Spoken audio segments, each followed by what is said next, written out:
ત્યાં ન્યૂઝ આપીને તમે તમારું ત્યાં રોલ ભજવી શકતા હોય ત્યારે હું એવું ચોક્કસ માનું છું કે આ દેશમાં લોકશાહીમાં પત્રકારો ન હોય તો શું થાય? પત્રકારો છે આ જીવંત છે.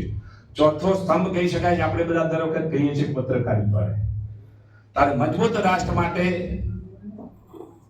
પ્રજાસત્તાકમાં જવાબદાર પત્રકારોની અત્યંત જરૂરિયાત છે અને એમાં તમે આ જવાબદાર પત્રકારો છો એવું ચોક્કસપણે માનું છું. ડિજિટલ યુગમાં પત્રકારો પાસે ઘણી શક્તિ રહેલી છે. દિશા ભવિષ્ય પણ નક્કી કરી શકે છે. પત્રકાર એ વ્યવસાય નથી પણ એનો એ પવિત્ર એમની જવાબદારી છે. માત્ર સમાચાર નહીં, સમાચાર તો નહીં પણ જનજાગૃતિ માટેનું અભિયાન છે, ન્યાય આપવા માટેનું અભિયાન છે. આ પત્રકારો કરી શકે છે.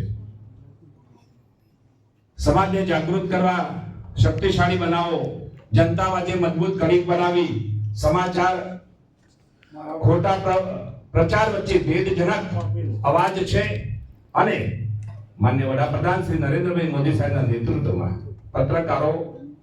પત્રકારત્વ અને માહિતી વ્યવસ્થાપન માટે મહત્વના પગલાં પણ લીધેલા છે. ડિજિટલ ઇન્ડિયા પત્રકારો માટે નવી તક રહેલી છે. મીડિયા માટે ટેકનોલોજી, 5G અને ડિજિટલ પ્લેટફોર્મની મજબૂતી, ફેક ન્યૂઝ સામે કડક કાર્યવાહી, સત્ય ઘટનાઓ, સશક્ત પત્રકારત્વ, મજબૂત લોકશાહી, વિકાસશીલ ભારત. આ તમે મહત્વનો સમાજનો રોલ ભજવી રહ્યા છો. કારણ કે સરકાર વચ્ચે અને પ્રજા વચ્ચેની કડીરૂપ તમારી કામગીરી છે. આગેવાનો વચ્ચે પણ તમારી કડીરૂપ કામગીરી છે. જાગૃત કરવાની પણ તમારું પેપર વાંચતા હોય એક શબ્દ આપણને યાદ આવે તો આપણને યોજના યાદ આવી જતી હોય છે અને તરત એનો આપણે સવારે ફોન કરવા લાગીએ કે આ યોજનાનું કામ કરો. ઘણી વખત આપણને રિમાઇન્ડર કરવાનું પણ આ ન્યૂઝ એ પછી ઓડિયો ન્યૂઝ હોય કે પછી તમારા વિડિયો ન્યૂઝ, ઓડિયો કે તમારા વિઝ્યુઅલ ન્યૂઝ હોય તો પણ આપણે એનાથી આપણે જાગૃત થઈએ છીએ. અમે રાજકીય રીતે, અમે પણ પોલિટિકલી અમને પણ ઘણું એમાંથી જાણવા મળતું હોય છે અને ઘણી બાબતો અમને પણ ક્યાંક ભૂલાઈ જતી હોય તો યાદ આવે છે. તમે અમને પણ જાગૃત રાખવાનું કામ કરો છો. આ પત્રકારત્વનું કામ છે અને સમાજને ચોક્કસ ટ્રેક ઉપર ચલાવવા માટે, સરકારને પણ એક ચોક્કસ ટ્રેક ઉપર ચલાવવા માટે અને એક ચોક્કસ દિશામાં રાષ્ટ્રનો વિકાસ થાય અને એમાં આપણે સમાજમાં બધાને સાથે મળીને જો ચલાવવાનું કામ કરતા તો માધ્યમમાં પત્રકારોનું મહત્વ સમાજમાં છે. અને આજે અહીંયા તમારે ત્યાં આવવા મોકો મળ્યો છે. મને એવું કહેવાનું મન થાય છે કે પત્રકારો પણ અકીલા પેપર, સવારનો નાસ્તો, સાંજની ચા, અકીલા મને યાદ છે. હું રાજકોટ ગયો પણ મેં જોયેલું છે. આપણને યાદ રહે છે.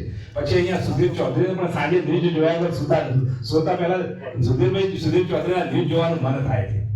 એબીપી ન્યૂઝ રોનકભાઈ મારા ગામમાં ઉછરેલા છે. સુરતમાં મારા ગામમાં જન્મેલા. એના પપ્પામાં બી મારા ટીચર હતા. તો એ પણ હું પણ ગૌરવ છું કે હું તો બોલીશ. આ એબીપી ન્યૂઝમાં આવે છે એ પણ આગવી ઓળખ ઊભી થાય છે. મારું એમ કહેવું છે. એટલે પછી અર્નબજી હોય, હમણાં મોદી સાહેબનો જે આખો એપિસોડ આવી ગયો આપણે હમણાં જોયું હતું. તો આ બધી આગવી ઓળખ ઊભી થાય. તમે પણ આમાં આગવી ઓળખ ઊભી રાખી શકો, કરી શકો એવા સક્ષમ છો. પણ એવું તમને શુભેચ્છા આપું છું કે તમે પત્રકારો મિત્રો અહીંયા ટીવી માધ્યમ દ્વારા કે પેપર માધ્યમ દ્વારા તમે આગવી ઓળખ તમારી ઊભી કરો. તમારું આગવું મહત્વ ઊભું થાય, સ્ટેટસ, અને તમારી મેથડથી તમે ઓળખાવો એવી કામગીરી કરો એ મારી શુભેચ્છા છે. બાકી અહીંયા તમારા અનેક પ્રશ્નો સરકારમાં છે. અમને કહેવામાં આવ્યું કે પત્રકારોના મુશ્કેલીઓ, કોઈ પ્રોબ્લેમ હોય, મુશ્કેલી હોય, કોઈ પ્રશ્નો હોય, અમે ચોક્કસ તમારી સાથે છીએ. અને હું પણ મારી વાત ઉપરથી તમને ખ્યાલ આવ્યો કે હું એડવર્ટાઇઝિંગનો માણસ છું. પોલિટિક્સ પછી છે. હું એડવર્ટાઇઝિંગનો માણસ છું. જાહેરાત કેમ કરવી, કેમ મોકલવો, લોકોને કેમ બતાવવું જોઈએ, કઈ રીતે રજૂ કરવું જોઈએ, કેમ પ્રિન્ટિંગમાં મોકલવું જોઈએ, મારા બધા વિષય છે. એટલે તમારી નજીક તો છું. તમારો જ માનજો, કારણ કે રિપ્રોડક્શનમાં હું આવું છું. એટલે તમારા નાના મોટા કોઈ પણ પ્રશ્નો તો હું તમારી સાથે છું. પણ પત્રકારો સાચી વાતમાં આગળ વધે, પોઝિટિવ વાતમાં આગળ વધે. કોઈ પ્રેસિડેન્ટ રાખીને, કોઈ ડગ રાખીને આપણે નહીં કામ કરવું જોઈએ. મુશ્કેલીઓ સમાજમાં ઘણાને આવતી હોય છે, ઘણાને તકલીફ હોય છે. અમારી પાસે જાત જાતના લોકો આવે છે, એમની વેદનાઓ વ્યક્ત કરતા હોય છે.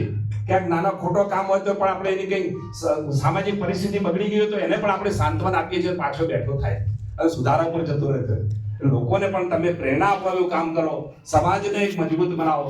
સમાજ પણ તમારા પ્રત્યે તમારું માન જળવાય અને તમારી આગવી ઓળખ ઊભી થાય અને ધીરે ધીરે તમે આગળ વધો. બાકી આ સમાજમાં પત્રકારો મહત્વ છે હું માનું છું. પત્રકારો ન હોય તો મારો પ્રશ્નાર્થક તમને આગળ પૂછ્યો તેમાં વિચારી શકો છો કે આ અગત્યની બાબત છે. બાકી આજનું અધિવેશન તમારું સરસ મને અહીં આમંત્રણ આપ્યું, તમને બધાનો મોકો મળ્યો. આમ તો તમે બધા મને ઓળખતા, હું અમુક ઘણા મોટા ભાગના મિત્રોને ઓળખું છું, ક્યાંક ચહેરાથી બરાબર ઓળખતો હોય, નામથી જો ઓળખતો હોય, પણ આજના સરસ તમારા સ્નેહ મિલનના કાર્યક્રમમાં પત્રકાર જે ગુજરાત પત્રકાર એકતા પરિષદમાં મને આવવાનો મોકો મળે, અને આયોજકે મને અહીંયા બાબુભાઈને બધા અહીંયા ઉપસ્થિત હોય અને તમારા આયોજકે મને અહીંયા બોલાવી બે શબ્દો કહેવાની તક આપી, મારું સન્માન કર્યું, એ બદલ આભાર. અસ્તુ. ભારત માતા કી જય.